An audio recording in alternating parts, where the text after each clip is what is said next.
அஸ்ஸலாமு அலைக்கும் ரஹ்மத்துல்லாஹி பரகாத்துஹு. நபிகள் நாயகம் வரலாற்று தொடரை பார்க்கலாம். தமது காலில் விழுவதற்கு அனுமதி கேட்டபோது எந்த மனிதனும் எந்த மனிதனின் காலிலும் விழக்கூடாது என்று பொதுவான விதியை நபிகள் நாயகம் ஸல்லல்லாஹு அலைஹி வஸல்லம் அவர்கள் காரணம் காட்டுகிறார்கள். காலில் விழுபவரும் விழப்படுபவரும் இருவருமே மனிதர்கள் தான் என்று கூறி சிரம்பணிதல் கடவுளுக்கு மட்டுமே உரியது என கூறுகிறார்கள். உலகம் முழுவதும் கணவர் காலில் மனைவி எறிவது அன்றைக்கு வழக்கமாக இருந்தது.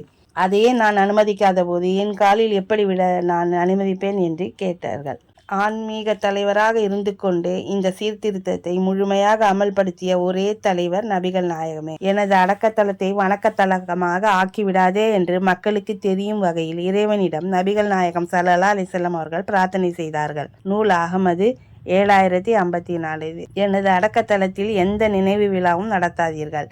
யூதர்களும் கிறிஸ்தவர்களும் தங்கள் இறை தூதரின் அடக்கத்தலங்களை வணக்கத்தலங்களாக ஆக்கிவிட்டனர்.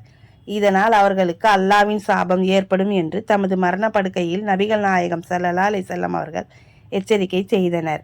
நூல் புகாரி 436 1330.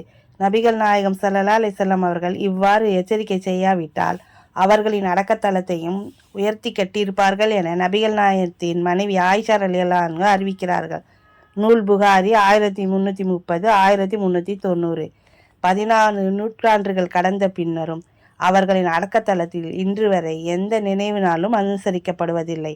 அடக்கத்தலத்தில் எவரும் விழுந்து கும்பிடுவதில்லை.